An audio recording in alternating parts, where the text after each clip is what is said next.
Therefore, my hand shall first be burned.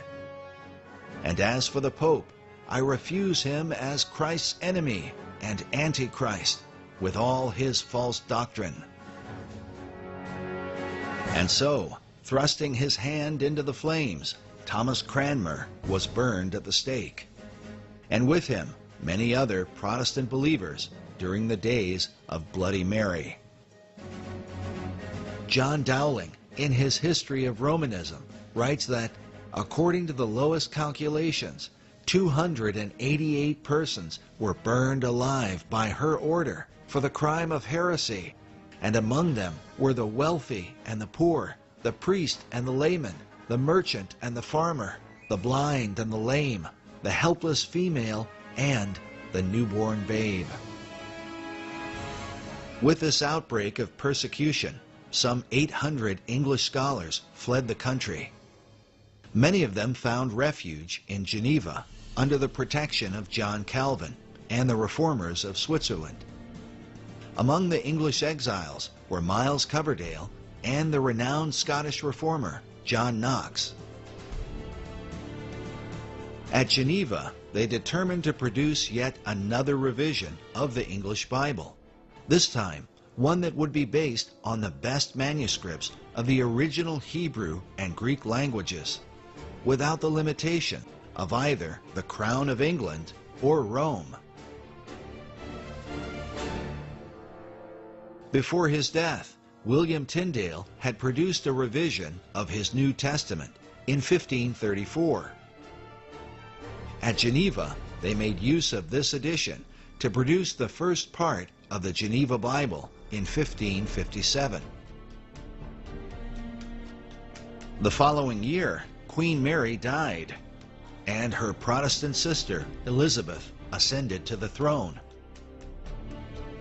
By 1560, a complete version of the Geneva Bible, Old Testament and New, was published and dedicated to the new Queen of England, Elizabeth I. The first Bible that was translated completely from the Hebrew, the Aramaic, and the Greek was the Geneva Bible of the Pilgrims.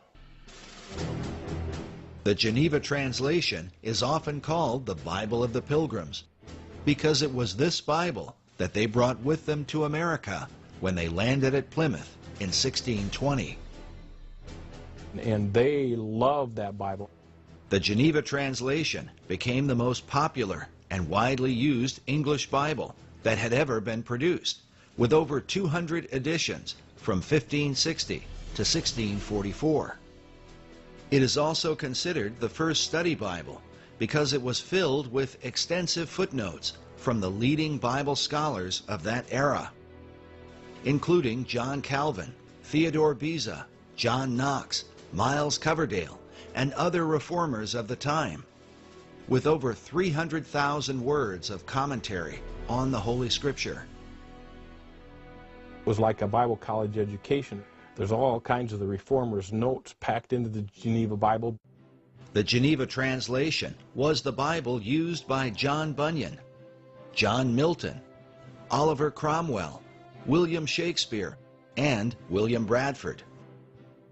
It was also the first complete Bible to divide up the Scriptures into chapter and verse.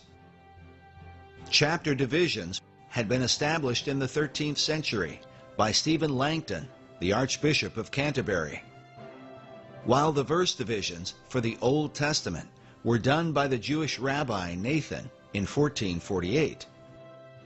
Meanwhile, it was Robert Stephanus, who was also at Geneva with the Reformers, who had first employed verse divisions for his publication of the Greek New Testament in 1551.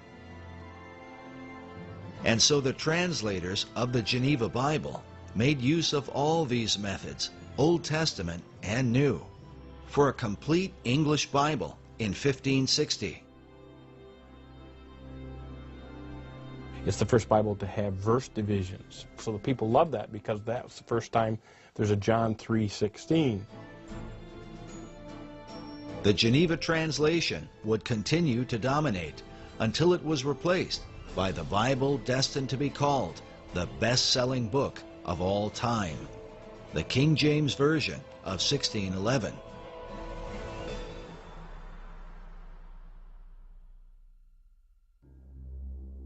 But this would only occur after the Geneva Bible was outlawed in England, with some even being arrested for owning it.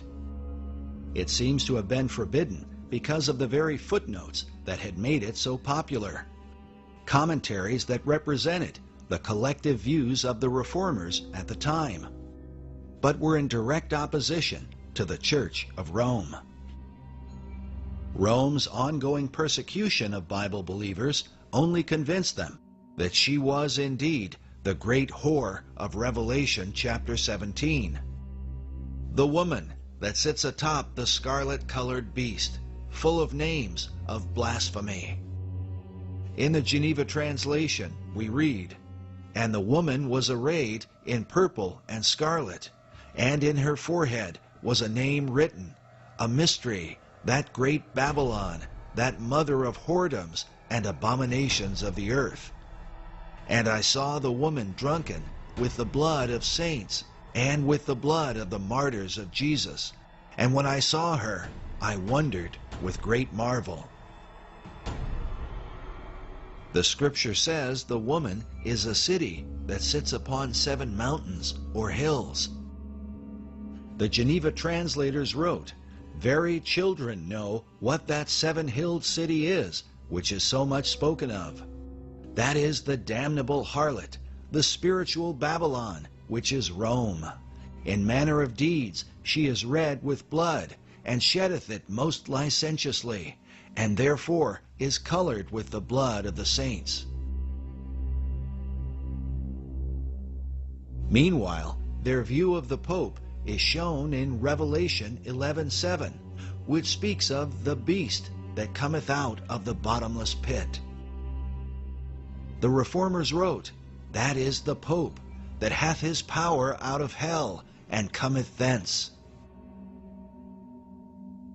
Needless to say, these teachings were offensive to Rome, but had been handed down for centuries. After the death of King James, his son Charles I took the throne. King Charles was a controversial monarch, accused by Protestants of popish and tyrannical actions, and was suspected of supporting an international papist conspiracy against the Protestant faith. It was during his reign that the Geneva Bible was outlawed. Could the footnotes concerning Rome have been the reason why?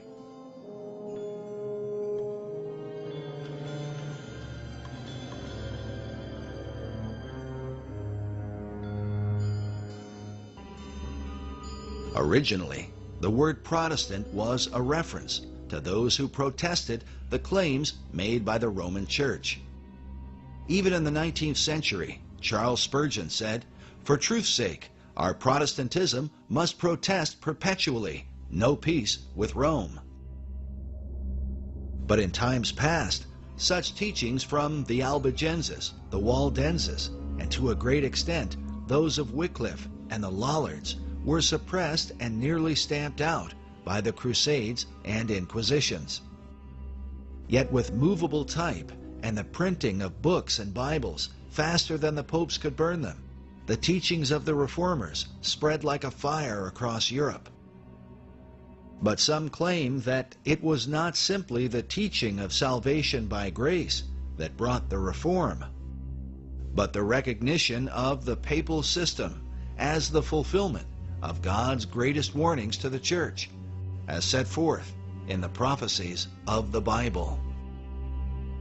Was it this teaching that created such determination in men like Tyndale, Luther, and others? Protestant minister Dr. Ian Paisley writes, "It has been claimed that when Luther recognized the papacy as Antichrist, it was only then that the Reformation gained momentum." Yet Luther himself acknowledged that what he was teaching did not begin with him, but had been handed down from centuries earlier. He wrote, We are not the